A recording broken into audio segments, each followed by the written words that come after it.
Greetings and salutations, everyone. Welcome to this video. In this video, I'm going to go over the first assignment in the English 101 or 101 enhanced sequence, and that is the personal narrative paper. I've done a video in the past on this, but I decided to do another one. I have a fresh prompt, so bear with me as we get started. I will share my prompt with you. So the first assignment in English 101 is a personal narrative. So you're going to deliver roughly a 3 to 4 page paper detailing a story about yourself. For the assignment, you will chronicle a significant moment from your life and tell it as a story. Purpose is to write something that reveals something about yourself to your audience and maybe to yourself as well. Your story should have some type of larger significance and application to your audience to leave a lasting impression on them. Actually, fix that so I'm not redundant. The main purpose of this assignment is to acclimate you into writing at the college level while practicing skills such as attention to detail, organization, description, attention to audience, point of view, and correct grammatical skills. These are the foundational skills you will develop all semester in various genres of writing. So I said all that in my own words. But that's the nutshell. You want to tell a story. You're going to practice a lot of these skills that I've mentioned. But you're not just telling a story just for the sake of telling a story. You're telling a story that should have some type of larger meaning. So like you're telling a story, but at the end, the reader should walk away having felt something or learned something, maybe not just about you, but about themselves as well. And they're not left asking themselves, what did I just read? So that's the purpose. This is a very common assignment in English 101 courses all across the country. I've taught it everywhere that I've taught English 101. This is the first sequence here at Southern. It's also the first sequence at WU. And probably everywhere else too. Everybody does narratives. So the question is, who is your audience for your narrative? Who would be reading this? Okay, so your audience in this one is something that you should probably think pretty closely about. So it should be anyone who would actually care about your story. So depending on the topic that you choose, maybe it would be someone who has gone through a similar experience. If it's a topical, maybe it's someone interested in that topic. Or you could maybe aim for a universal audience where everyone should care in some way about your story. At the basic level, know that your audience can be your classmates and certainly will be me. So more on that in a second when I talk about conventions. Your papers should have some subtle understanding of who it's being written for. So maybe, I don't know, maybe you're writing a paper about having survived some awful medical condition. I'm not to get dire here, but maybe your audience might be someone who has also done something, or maybe your audience would be someone who is just being diagnosed with that condition. I'm just making stuff up here, right? Maybe you write a paper about some major accomplishment that you had where you were an underdog. Well, something like that's a story that everybody can relate to. So whenever you write your paper, always kind of have in the back of your mind, who's my audience? Who would actually be reading this besides just my professor? Of course, your professor is reading it. Who else would be reading this? And I'll kind of judge you based on that, how well you kind of have an audience in mind. So conventions, what's the conventions of a narrative? I kind of list them. There's no real order of importance here, but this first one is certainly the most important convention. And that's in a narrative, you have to have a reflection. So you're not writing a story just for the sake of telling a story. You should have some type of reflection. And usually in a narrative, the convention is this often happens in the conclusion. So this conclusion is where you're kind of wrapping up your story.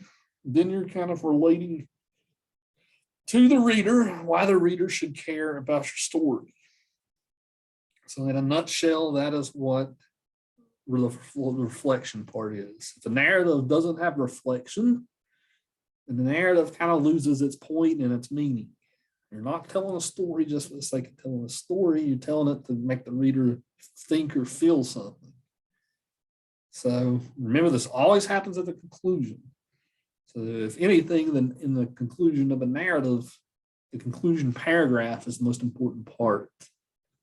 So make sure you tie it together nicely with a nice bow at the end as far as what the reader should take away from your story.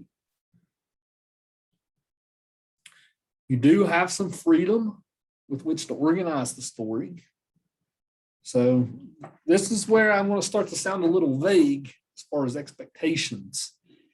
It's this way by design. You do have some freedom on how to tell your story. So you can start and go in a chronological order from beginning to end. You can start in medias res, where you start in the middle and then work your way back up, and then maybe go chronological from there. Or you can start at the end and then work your way back to the beginning. There's lots of different ways that you can organize your story. So I'm not going to really harp on one way or the other. I do encourage you to experiment a little with that. If you're more comfortable with beginning to end, fine. But I do encourage some experimentation here. The biggest thing to note is make sure your story is well paced. Paragraph break frequently. So there's nothing worse than reading a big long narrative and having a paragraph that goes a page and a half or 2 pages long without giving the reader a break.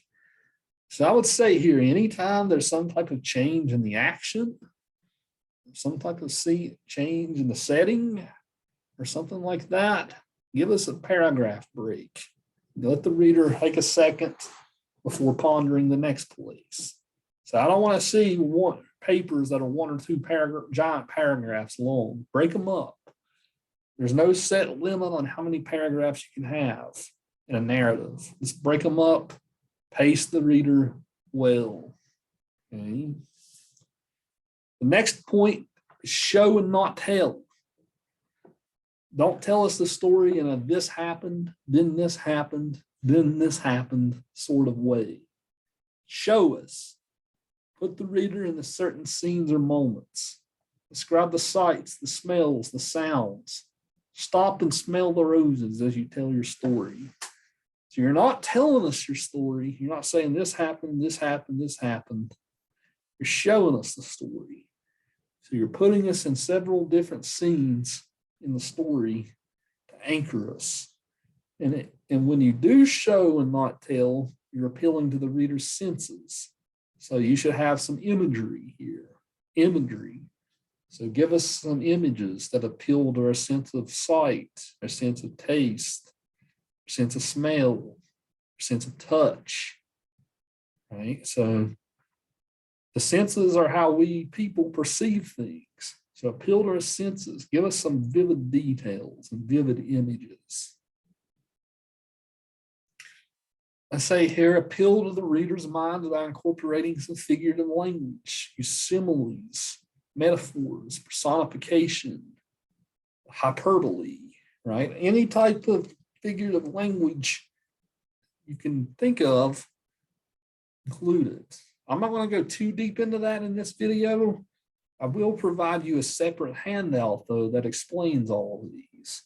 So include some, like for instance, a simile. A simile is when you say something is like something else. Metaphor is when you're saying something is something else. Hyperbole is when you're purposefully exaggerating something. So include some of those. They're always fun. It always helps liven your paper up. Then I say at the very last one, truth. So in a college English 101 class, truth is an important thing to note here.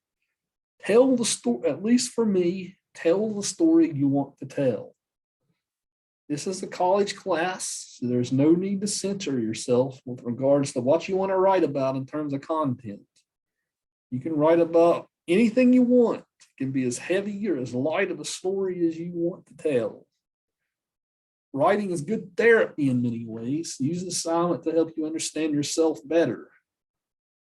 If you want to write about something so personal where you're not comfortable with someone besides me reading it, you can let me know. We'll work something out. In general, I'm unshackling you. You no longer have to care about what's proper, or you don't have to care about some type of puritanical morals like you would in the high school systems. You can write about anything you want, as heavy as it has to be. And you guys will see when I give you some samples, I do give you some very vivid samples of some interesting content. It's not rated PG. So write about whatever you want to write about, but be true to yourself here. And to thine own self be true, as Polonius would say in Hamlet.